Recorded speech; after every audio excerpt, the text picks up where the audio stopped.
Patay ang isang babaeng 71 taong gulang sa Bayambang, Pangasinan dahil sa heat stroke. Siya ang ikalawang namatay roon ngayong buwan sa hinang matinding init ng panahon. Makibalita tayo kay Jet Arceliana ng GMA Dagupan.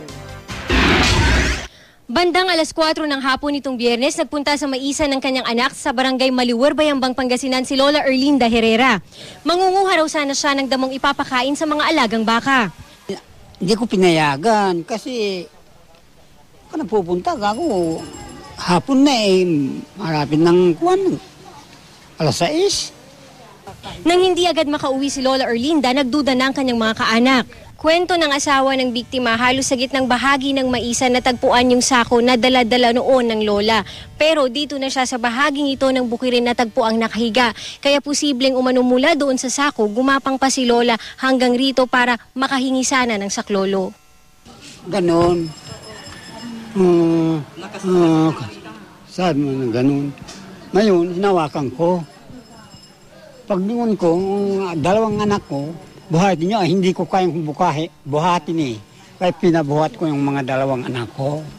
Comatose na si Lola Erlinda nang dalhin sa ospital. Kinaumagahan, binawian din ng buhay si Lola Erlinda. Heat stroke talaga, sinabi ng doktor.